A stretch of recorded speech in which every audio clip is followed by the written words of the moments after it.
পঞ্চম শ্রেণীর গণিত। তো দেখো আজকে আমরা সমাধান করব দ্বিতীয় অধ্যায়ের পৃষ্ঠা নাম্বার 30। ঠিক আছে, তো 30-এর আজকে আমরা এই লেখা অঙ্কের সমাধান করব। তো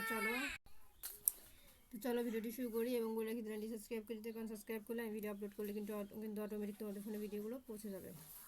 তো দেখো এখানে আছে 5 থেকে হচ্ছে আমাদের 15টি প্রশ্ন আছে। ঠিক আছে, তো চলো আমরা 5 নাম্বার থেকে শুরু করি এবং দেখো এখানে কি আছে যে 12টি কলা এবং 8টি পেঁপের মূল্য একত্রে 616 টাকা।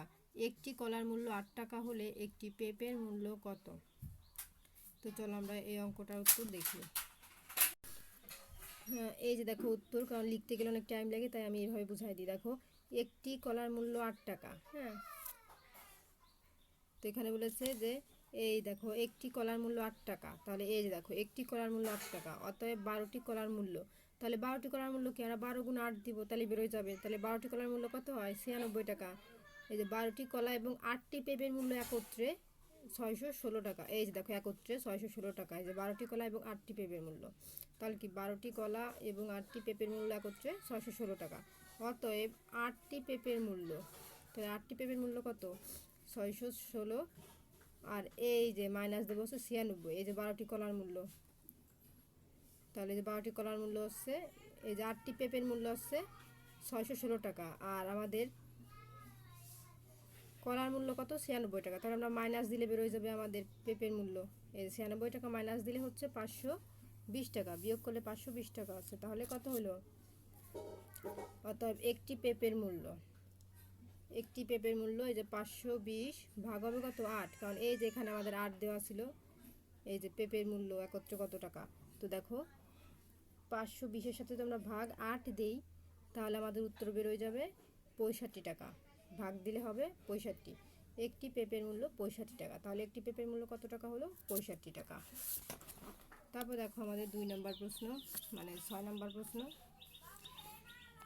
6 নম্বর প্রশ্ন এখানে বলেছে 5টি গরু এবং একটি ছাগলের মূল্য একত্রে এত টাকা। একটি ছাগলের মূল্য এত টাকা, একটি গরুর মূল্য কত? 6,25,800 টাকা। হ্যাঁ, এটা হচ্ছে ছাগলের মূল্য, 8টি ছাগলের মূল্য, আর একটি ছাগলের মূল্য হচ্ছে 1,07,600 টাকা। তাহলে একটি গরুর মূল্য কত? কারণ এখানে হচ্ছে অঙ্কটা 5টি গরু ও 8টি ছাগল একত্রে, মানে এই 5টা গরু আর 8টি ছাগল মিলে দাম হচ্ছে এত টাকা। তাহলে একটি ছাগলের মূল্য এত টাকা, একটি গরুর দাম কত? তো চলো আমরা গরুর দামটা বের করে ফেলি। এই দেখো উত্তর, একটি ছাগলের মূল্য এত টাকা তো দেওয়াই আছে। হ্যাঁ, এই যে একটি ছাগলের মূল্য এত টাকা, এই যে এত টাকা হচ্ছে একটি ছাগলের মূল্য। অতএব 8টি ছাগলের মূল্য কত? তাহলে একটির দাম যদি এত টাকা হয় তাহলে আমরা 8টার দাম বের করতে গেলে এই টাকার সাথে 8 গুণ দিলে বেরোয় যাবে 8টি ছাগলের মূল্য এত টাকা। অতএব 5টি গরু 8টি ছাগল একত্রে দাম হচ্ছে এত টাকা। তাহলে 5টি গরুর মূল্য কত? তাহলে আমরা এই টাকার সাথে যদি এই টাকাটা বিয়োগ করি তাহলে আমাদের বেরোয় যাচ্ছে। ঠিক আছে, যে 5টি গরুর দাম এত টাকা, একটি গরুর মূল্য এই যে এত টাকা আছে একটি গরুর মূল্য, তাহলে একটি গরুর মূল্য এত ভাগ 5, যেহেতু 5টি গরু মিলে দাম এত টাকা, তাহলে একটি গরুর মূল্য এইটার সাথে আমরা 5কে ভাগ দিব, যেহেতু 5টা গরু, তো ভাগ দিলে যেটা উত্তর হবে সেই টাকা, তাহলে এটার সাথে এটা ভাগ দিলে উত্তর হয় হচ্ছে আমাদের এত টাকা। তাহলে একটি গরুর মূল্য এত টাকা। তো দেখো 6 নম্বরে পরে চলে যাব 7 নম্বরে।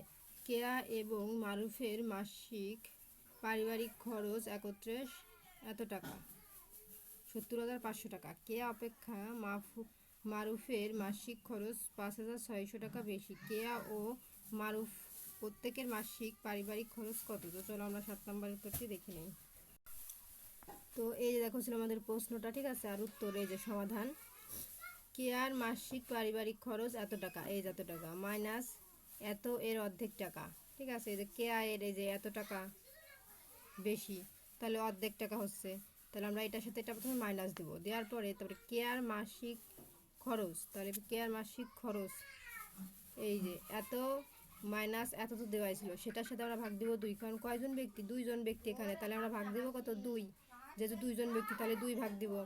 এখন এইটার সাথে এইটা যদি আমরা বিয়োগ করি, বিয়োগ করলে আমাদের এই টাকা হচ্ছে। হ্যাঁ, তাহলে এই টাকার সাথে আবার এই 2 জন ব্যক্তি, তাহলে এই 2কে আমরা ভাগ দিব। তো তোমরা এখানে এক লাইনে লিখেছো, তোমরা চাইলে এই নিচের লাইনে লিখবা, এই যে এইখান থেকে, ঠিক আছে, এই যে সমান সমান দিয়ে এই নিচের থেকে লিখবা, আর নাইলে এই লাইনে লিখতে পারো, এখানে জায়গা নাই তাই এখানে লিখছে।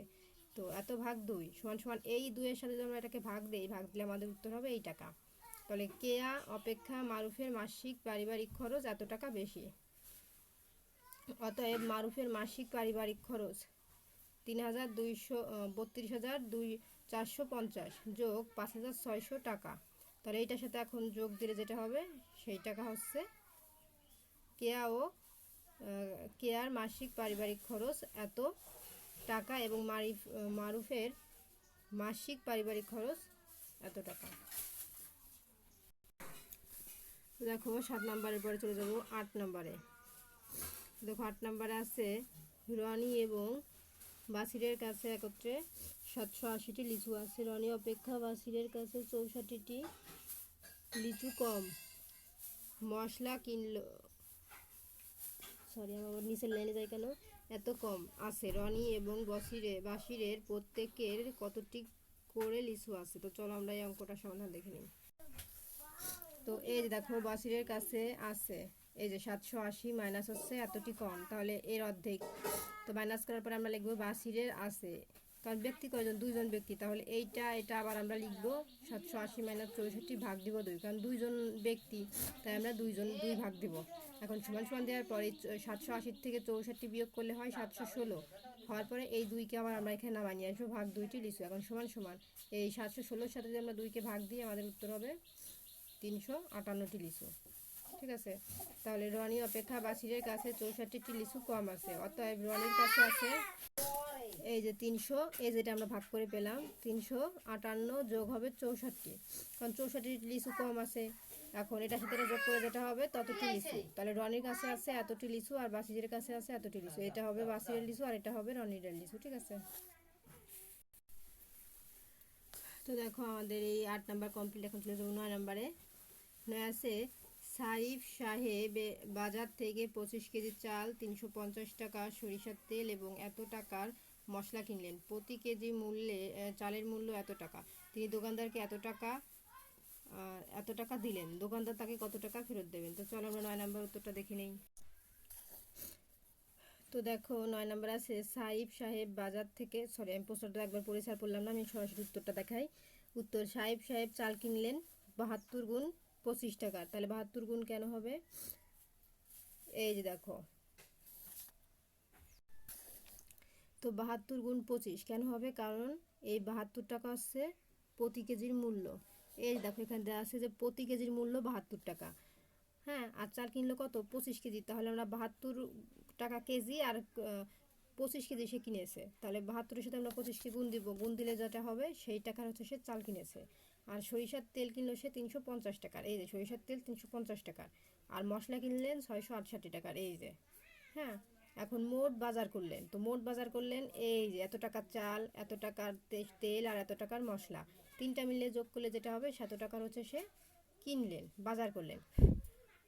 আর দোকানদারকে ফেরত দেবেন, তো দোকানদারকে সে দিয়েছিলেন কত? 3000 টাকা, আর সে বাজার করলেন এত টাকার। এখন এই 3000 টাকার থেকে সে যা বাজার করছে সেটা যা বিয়োগ করলে যেটা হবে সেই টাকা হচ্ছে দোকানদার তাকে ফেরত দেবেন, ঠিক আছে। অতএব দোকানদার তাকে 182 টাকা ফেরত দেবেন। তো এই ছিল আমাদের কিন্তু 9 নম্বরের সমাধান। তো দেখো আমাদের 9 নম্বর কমপ্লিট, ঠিক আছে। এখন আমাদের বাকি আছে 10, 11, 12, 13, 14, 15। তো এই 10 পর্যন্ত আজকে দেখালাম, ঠিক আছে। আর 11 থেকে 15 পর্যন্ত আমরা আরেকটি ভিডিওতে দেখাবো। তো আজকের মতো এই পর্যন্তই। 11 থেকে 15 পর্যন্ত অঙ্কের ভিডিও দেখার জন্য অবশ্যই সাবস্ক্রাইব মাই চ্যানেল। আর ভিডিওটি কে কোথা থেকে দেখছো অবশ্যই কমেন্টে বলো।